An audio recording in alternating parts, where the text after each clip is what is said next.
My mother-in-law told everyone my baby wasn't part of the family. Then my husband did something I never expected. Right in the middle of my daughter's first birthday party, my mother handed my wife a gift bag. It wasn't a plush toy, a savings bond, or a cute little dress. It was a $20 over-the-counter DNA testing kit. The backyard of our Pennsylvania home was packed with over 50 guests, friends, neighbors, and half the executive board of our family's construction empire. And as my wife pulled the box from the tissue paper, the entire lawn went dead silent. My mother, Eleanor, stood there in a tailored blazer with a glass of Chardonnay in her hand, wearing a perfectly manicured, ice-cold smile. She looked at my wife, Sarah, whose eyes were already welling with tears, and announced loudly enough for everyone to hear that it was time to protect the family legacy. She stated, with absolute casual cruelty, that my 1-year-old daughter, Lily, simply had no legal or moral right to the family's assets because she wasn't truly part of the family. I watched my wife's face crumble. I heard the murmurs of the crowd, the awkward shifting of feet, the suffocating tension that suddenly gripped the sunny afternoon. Everyone looked at me, expecting me to explode. They expected me to scream, to throw my mother out, or perhaps, as my mother had always gambled, to finally cave to her relentless pressure and side with the money. I didn't raise my voice. I didn't break a sweat. I simply walked over to the gift table, picked up a thick, notarized manila envelope I had placed there earlier that morning, and smiled back at her. To understand how we reached this point of public execution, you have to understand the invisible financial chains my mother had used to strangle my marriage for the past 3 years. My family owns one of the largest commercial construction and lumber supply companies in the tri-state area. It was built by my grandfather, expanded by my late father, and currently ruled with an iron fist by my mother.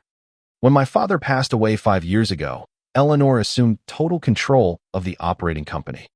She is a woman who views relationships entirely through the lens of leverage, liability, and absolute control. When I met Sarah, a public school teacher from a working-class neighborhood in Philadelphia, my mother immediately classified her as a hostile acquisition. Sarah didn't have a trust fund, she didn't care about country club politics, and she genuinely loved me. To Eleanor, those were unforgivable flaws. She was convinced Sarah was a gold digger plotting to siphon off the family wealth. When Sarah and I got engaged, my mother demanded an ironclad prenuptial agreement. I refused. In retaliation, Eleanor used her leverage as the executor of the family trust to freeze my access to my grandfather's funds, which were supposed to help us buy our first home. We scrambled, took out a massive mortgage, and bought a modest fixer-upper on our own. But my mother wasn't done, because I was still a vice president at the family company.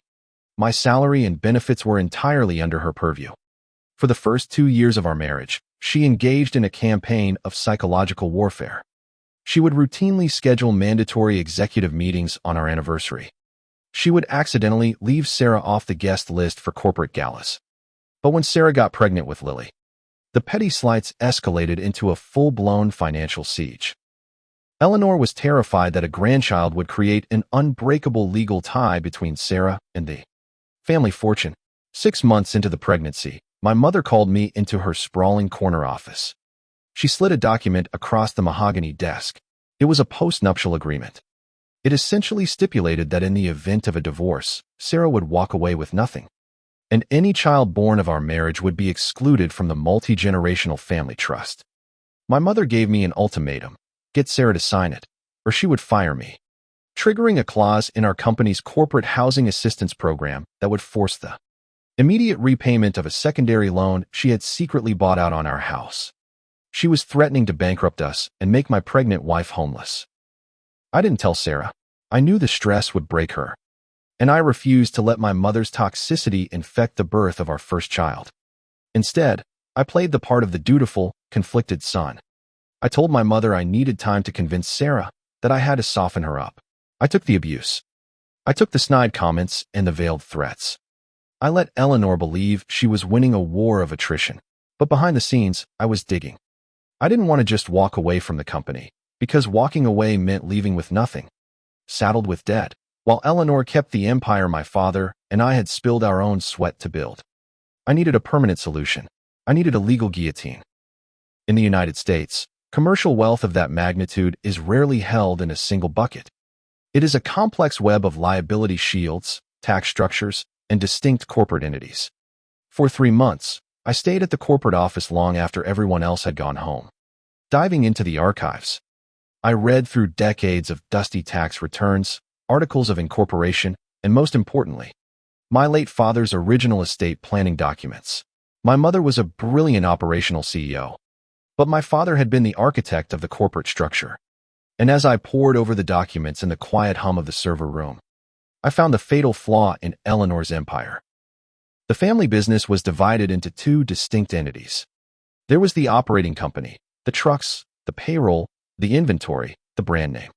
My mother owned 80% of that, and she ruled it like a queen. But then there was the holding company. The holding company was a completely separate limited liability company whose sole purpose was to own the commercial real estate that the operating company used. It owned the 60 acres of prime real estate where our massive lumber yards, warehouses, and corporate headquarters sat. When my father died, he left the operating company to my mother, knowing she could run the day-to-day operations. But he left his shares of the real estate holding company to me. Specifically, I held a 51% controlling interest in the land beneath my mother's throne. For years, it hadn't mattered. The operating company paid a fixed, deliberately below-market rent to the holding company under a 15-year commercial lease my father had signed before he passed. The rent barely covered the property taxes, but it kept the overhead low for the business. My mother had grown so accustomed to this arrangement that she had entirely forgotten she didn't actually own the dirt under her expensive Italian leather shoes. And as I looked at the original lease agreement, my heart started hammering against my ribs. The 15-year lease was scheduled to expire exactly 2 days before my daughter's first birthday. I didn't say a word to anyone in Pennsylvania. I hired a notoriously aggressive commercial real estate attorney in New York, 2 states away, so my mother's local country club lawyers wouldn't catch wind of my inquiries. I had the property independently appraised. Because the surrounding area had been heavily developed into a massive logistics hub over the last decade and a half, the fair market value of the land had skyrocketed. The new legal rent for that 60-acre parcel wouldn't just be a little higher. It would be roughly triple what the operating company was currently paying. It was a staggering, multi-million-dollar annual liability, but I knew that wasn't enough. If I simply raised the rent, my mother would fight me in court. She would claim I was violating my fiduciary duty to the family, or she would use her vast wealth to tie me up in endless civil litigation until I ran out of money and was forced to settle. I needed to remove myself from the equation entirely. I needed to make the asset completely bulletproof. So, I directed my attorney to establish an irrevocable trust. In American property and trust law, once an asset is placed into an irrevocable trust, it ceases to belong to the grantor. It cannot be altered, amended, or canceled by me ever again. I took my 51% controlling interest in the real estate holding company and I irrevocably transferred it into this new trust. And I named the sole, exclusive beneficiary of that trust, my infant daughter, Lily.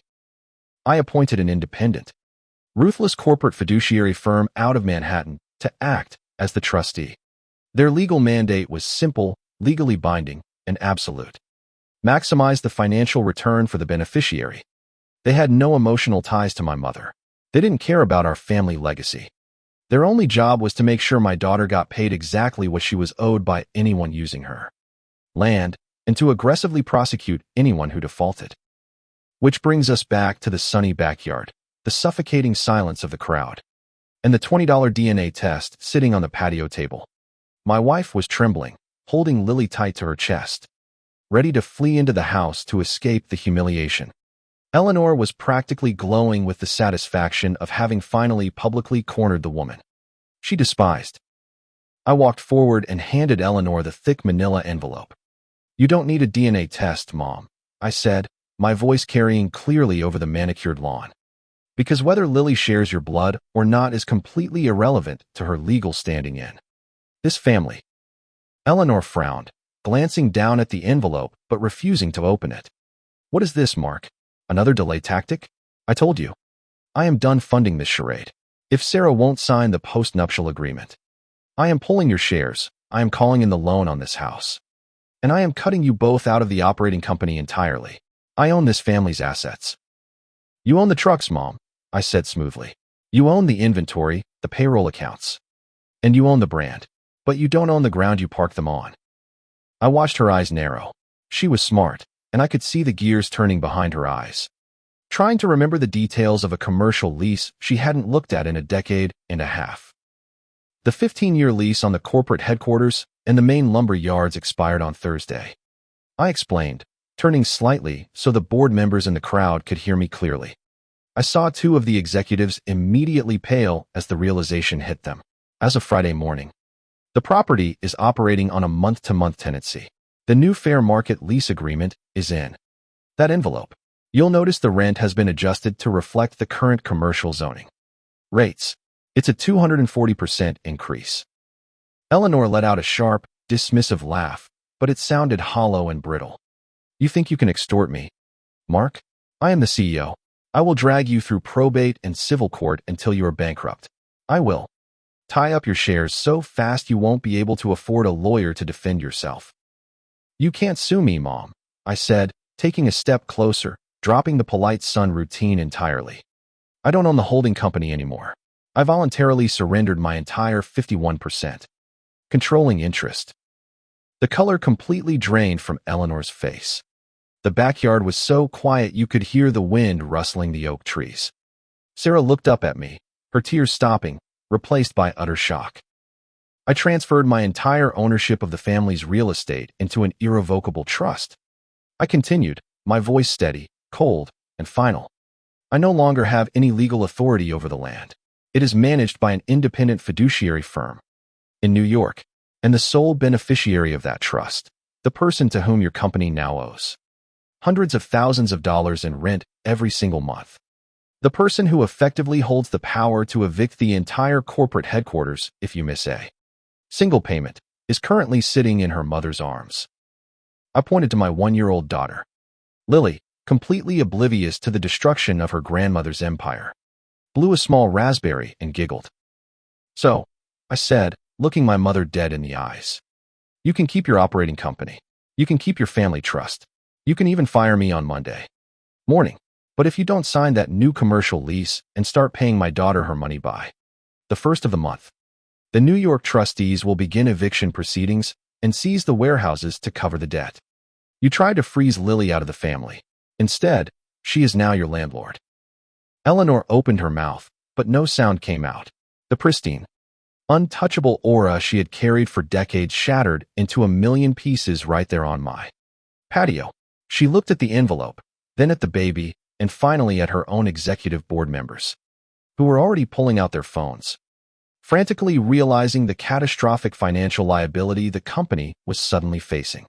She dropped the DNA test on the grass, turned on her heel, and walked out of our yard without a single word. The aftermath was swift and absolute. True to my word, I didn't return to the family office on Monday. I didn't need to. The corporate trustees in New York executed their mandate with terrifying, emotionless efficiency.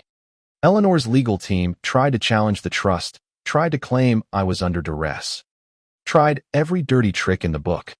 But an irrevocable trust is one of the strongest ironclads in American property law. The courts threw out her injunctions one by one. Faced with the impossible logistics and catastrophic cost of relocating 60 acres of industrial infrastructure, Eleanor was forced to sign the new lease. Every month, a massive wire transfer leaves the accounts of her precious operating company and is deposited directly into a protected account for Lily's future. The money is legally untouchable by me, by Sarah, and most importantly, by Eleanor. It sits there, compounding and growing, ensuring my daughter will never, ever have to depend on the toxic strings of my family's wealth. I used my own savings to start a much smaller, independent contracting firm. I work longer hours now, and I get my hands dirty on job sites. But I sleep better than I ever have in my life. I don't look over my shoulder. We paid off the house, changed the locks, and cut all contact with my mother. The DNA test she dropped that day ended up in the garbage where it belonged. My daughter is a part of this family, whether Eleanor likes it or not. But more importantly, my daughter owns the ground Eleanor walks on. And that is a legacy no one will ever be able to take away.